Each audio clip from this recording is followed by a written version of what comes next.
Welcome to my channel future bright English learning. দেখো, আজকে আমি তোমাদের সামনে খুব সুন্দর একটা ভিডিও আনতে চলেছি, যেটা হলো এই যে প্রপার নাউন রাম। এই রামকে কি আমরা প্লুরাল করতে পারি? এস যোগে কি আমরা প্লুরাল করতে পারি? আসলে আমি একটা ভিডিও করেছিলাম, সেই ভিডিওকে কেন্দ্র করেই আজকের ভিডিও আমি করতে চলেছি। অনেকেই বলেছেন, এই যে আমি বলেছিলাম রামেরা দুই ভাই, অনেকেই বলেছেন হ্যাঁ আমরা রামকে এস যোগে প্লুরাল করতে পারি। রামেরা বাংলায় যদি বহুবচন, রামেরা বহুবচন হয়, তাহলে ইংরেজিতে এস যোগে আমরা কেন বহুবচন করতে পারবো না? তাহলে কি সত্যিই রামেরা দুই ভাই আমরা এস যোগে রামকে প্লুরাল করে বলতে পারি? রামস আর টু ব্রাদার্স। তো চলো আজকে এটাই আমরা খুব সুন্দরভাবে আলোচনা করব। এই যে রাম কথাটি রয়েছে না, রাম, এই যে রয়েছে নাম, এটাকে কি সত্যি আমরা প্রপার নাউন, এই প্রপার নাউনটাকে কি সত্যি আমরা এস যোগে প্লুরাল করতে পারি? কোথায় পারি, কোথায় পারি না, সেটাই আজকে তোমাদের আমি দেখাবো। দেখো, আমরা এটাকে প্লুরাল কোনো কোনো ক্ষেত্রে করতে পারি। সেটা কোন কোন জায়গা মনে রাখবে? যখন এই নামটি একই হবে, দুজন, তিনজন, চারজন, বিভিন্ন মানুষ, ভিন্ন ধরনের মানুষ হতে পারে, কিন্তু নামটা যদি একই হয় তাহলে অবশ্যই এস যোগে প্লুরাল করা যায়। যেমন আমি যদি বলি আমাদের ক্লাসে তিনজন রাম আছে, আমি লিখছি, তাহলে কি হবে ইংরেজি? দেয়ার আর, দেয়ার আর তিনজন, থ্রি। এই দেখো, আমি এখানে কি করলাম, এস জুড়ে দিলাম, এস যোগে প্লুরাল করলাম। কেন করলাম সেটা পরে আসছি। There are three Rams in our class, in our class. খুব ভালো করে দেখো, আমাদের ক্লাসে তিনজন রাম আছে। এই যে তিনজন রাম, এই তিনজন রামের ভিন্ন ধরনের ব্যক্তি, কিন্তু নাম সবারই কি? রাম, রাম, রাম। অর্থাৎ এই তিনজন যে রাম রয়েছে, তিনজনেরই নাম কিন্তু সেম, রাম, রাম, রাম। তাহলে যখন সেম নামেরই পাবো আমরা, একই নামের একের বেশি পাবো, সেখানে আমরা কি করতে পারি? এস যোগে আমরা কিন্তু অবশ্যই প্লুরাল করতে পারি। সেটা প্রপার নাউন হোক আর কমন নাউন হলে তো নিশ্চয়ই করতে পারি। সেই জন্য আমরা কি করলাম, আমাদের ক্লাসে তিনজন রাম আছে, যেহেতু এই তিনজন একই নামের, সেই জন্য আমরা কি করলাম, এই রামকে এস যোগে প্লুরাল করলাম। সেই জন্য আমি বললাম দেয়ার are three Rams in our class. ঠিক একইভাবে তিনজন রাম আজকে উপস্থিত ছিল, সেম। তাহলে তিনজন রাম, থ্রি। এই দেখো তিনজন রাম, আবার দেখো এই তিনজন রাম, সেম তিনজন রাম, মানে তিনজনের নাম কিন্তু রাম, রাম, রাম। সেই জন্য থ্রি রামস, যেহেতু একই নামেরই, ভিন্ন ব্যক্তি কিন্তু একই নাম।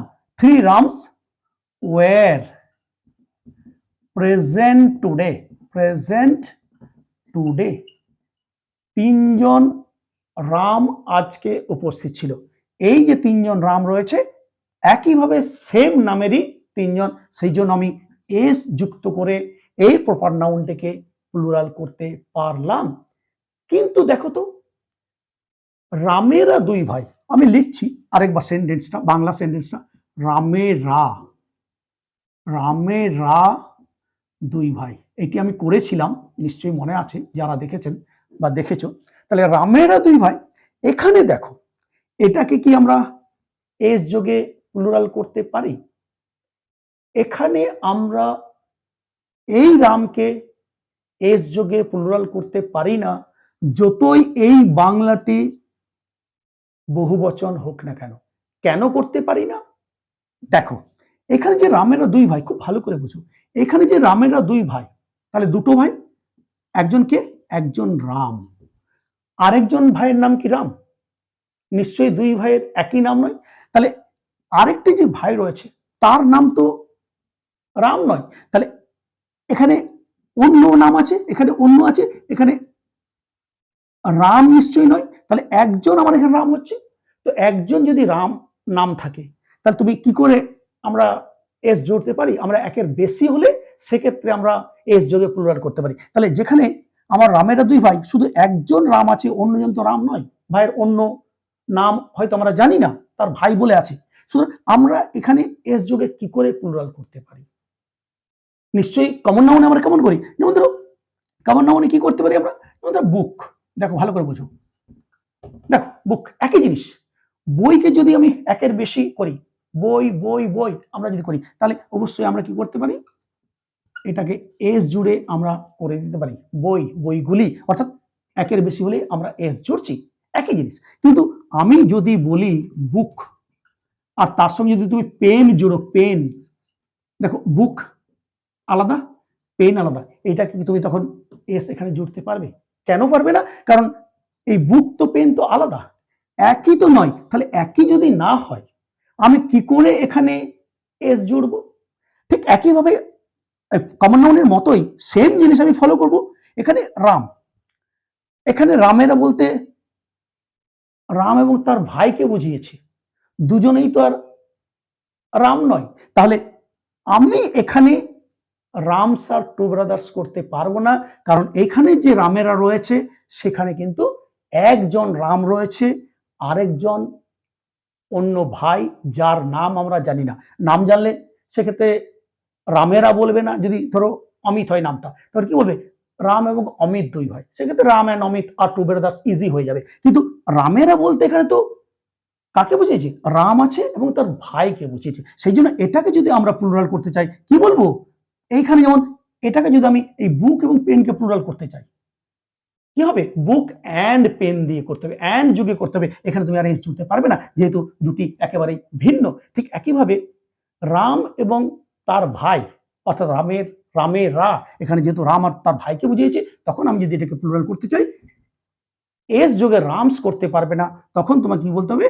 রাম অ্যান্ড হিজ ব্রাদার, তার মানেই হচ্ছে রামেরা, রামেরা, অর্থাৎ যেহেতু দুই ভাই বলেছে সেই জন্য রাম অ্যান্ড হিজ ব্রাদার করলাম। তিন ভাই চার হলে সেক্ষেত্রে ব্রাদার্স হয়ে যাবে, সেই জন্য রামেরা বলতে কে কে? Ram and his brother.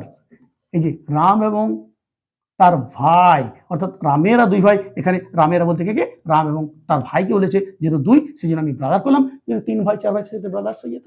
তাহলে বুঝতে পারছো, যেহেতু একই নামের নয়, সেই জন্য আমরা রামেরা দুই ভাই, রামস আর টু ব্রাদার্স করতে পারবো না। সেক্ষেত্রে আমাদেরকে সেন্স বুঝতে হবে। এখানে ভাইয়ের কথা বলা হয়েছে, রামেরা দুই ভাই, সেই জন্য রাম অ্যান্ড হিজ ব্রাদার বললাম। অন্য কিছু বলা হলে আমরা সেইভাবে কিন্তু করব, কিন্তু কখনোই রামেরা, অমিতেরা আমরা কিন্তু এইভাবে এস যোগে এখানে করতে পারবো না। বারবার বলছি, কেন? একই নামের কিন্তু নয়। একই নাম হলে নিশ্চয়ই আমরা আগে যেমন করলাম এস যোগে কিন্তু প্লুরাল করতে পারি, কিন্তু রামেরা দুই ভাই যেহেতু একই নামের দুজন নয়, রাম এবং তার ভাইকে বুঝিয়েছে, আলাদা আলাদা নাম, সেই জন্য এখানে রামস আর টু ব্রাদার্স কিন্তু হবে না। তাহলে আমরা বুঝলাম কোথায় আমরা প্রপার নাউনকে এস যোগে প্লুরাল করতে পারি আর কোথায় করতে পারি না। আশা করছি সবাই বুঝতে পেরেছো। তো চলো দেখো, গঠনমূলক নিশ্চয়ই কমেন্ট করবে, কমেন্ট করার মধ্য দিয়েই আমরা পরস্পর অনেক কিছু শিখতে পারি। আর আমি মনে করি এই টিচিং বলো, লার্নিং বলো, এটা কি? অ্যাকচুয়ালি এটা হচ্ছে exchange of ideas, exchange of views, exchange of opinions. পরস্পর আলোচনার মধ্য দিয়ে, পরস্পর কমেন্টের মধ্য দিয়ে আমরা অনেক কিছু শিখতে পারি, শেখাতে পারি। তো আজকে এই পর্যন্তই। সবাই ভালো থেকো, আবার দেখা হবে পরের ভিডিওতে। Till then, good bye from everybody. Thank you very much.